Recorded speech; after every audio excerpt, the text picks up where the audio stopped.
For USA and China, turn 4. On the Pacific side of the board, the Americans have 21 IPCs to spend. They're going to save 3, and they're going to use 18 to buy 2 cruisers. Remember, they get discounted cruisers because of their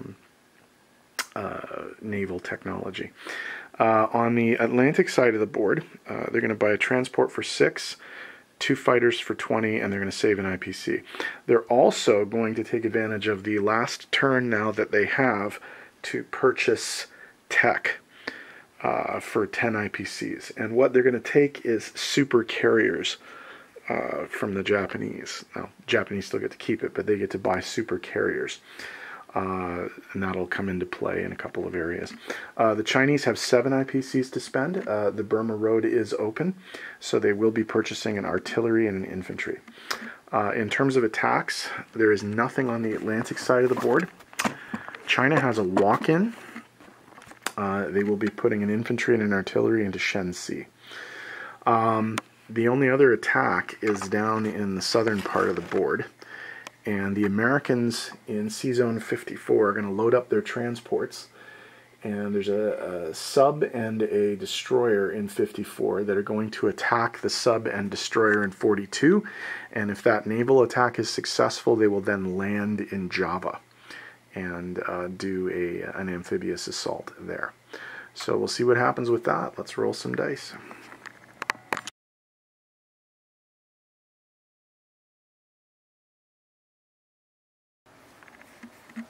The naval attack on C-Zone 42. We have the American destroyer, the USS Jarvis, and the American submarine SS-197 Seawolf going up against the Sakura and I-156.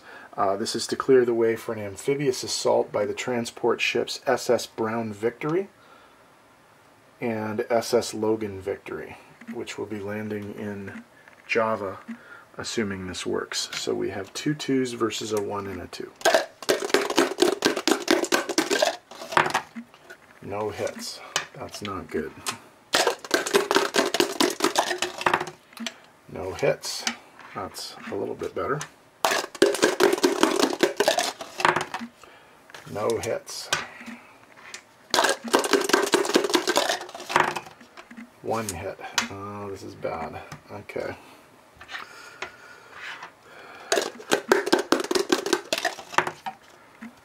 No hits. No hits. This is going to come down to the wire, I think. No hit. Hit. So the Americans are forced to retreat with their transports, and the amphibious assault will not happen. And these transports are very much in danger lying in the open water. So bad news for the Americans there.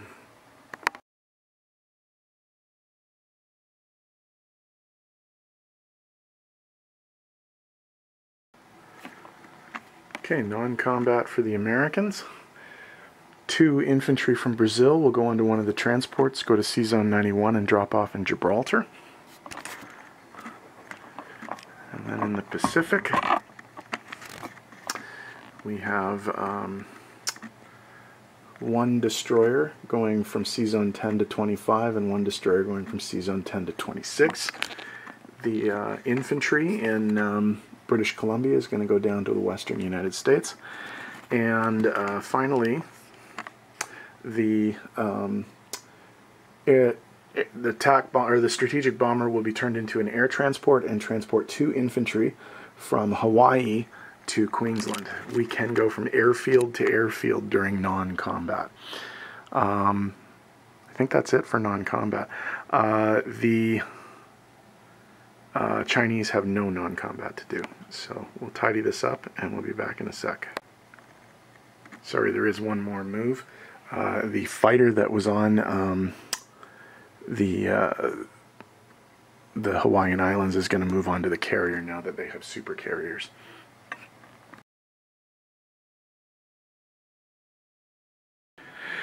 Okay, placement of new units for the Americans. They got a new transport in 101, and they'll also be building their new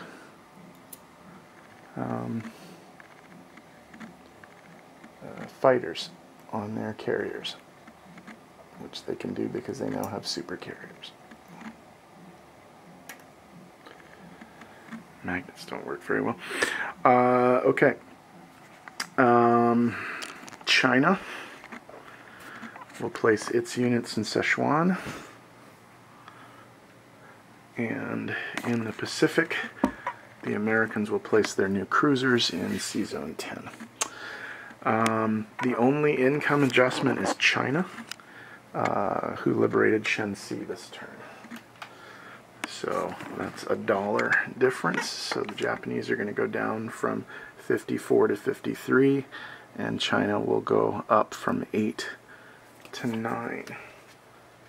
So income.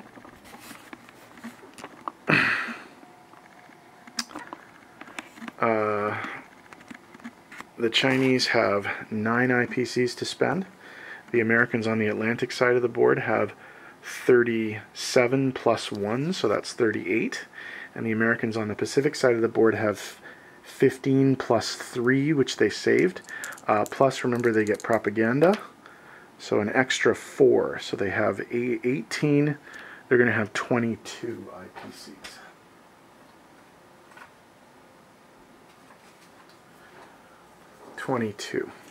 Okay, now before we end the American turn and do the disposition of forces, the Americans have elected to try and use their spy ability. And what they are going to try and do with their spy ability is turn Spain from a true neutral to a pro-allied neutral. So if they get a 5 or a 6, they turn. If they don't, they have to pay 2 IPCs to the bank. So here we go. 4. So they have to pay 2 IPCs to the bank, and they lose the spy ability. So US loses 2 IPCs, and the spy is once again ineffective in this game so far. Okay, so disposition of forces. In the western United States, we have 3 infantry, 1 artillery, 2 mech infantry, and 1 tank.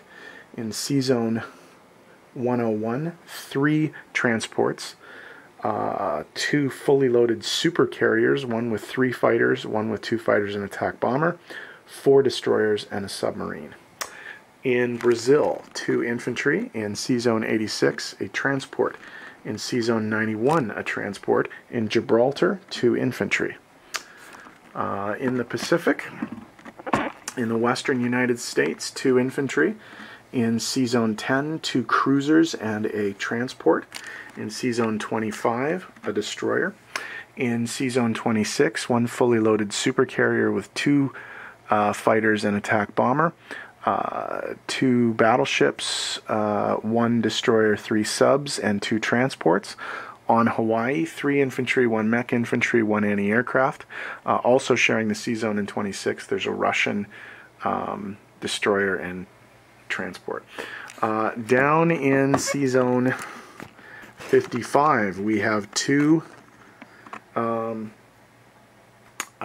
transports, 1 with 2 infantry and 1 with an infantry and an artillery that cannot load because they had to unload because they had to retreat from combat. In Queensland, there are 2 infantry and a strategic bomber. In terms of Chinese units on the board, we only have a couple. In Shenxi, there's an infantry and an artillery, and in Sichuan, there's an infantry, artillery, and a fighter.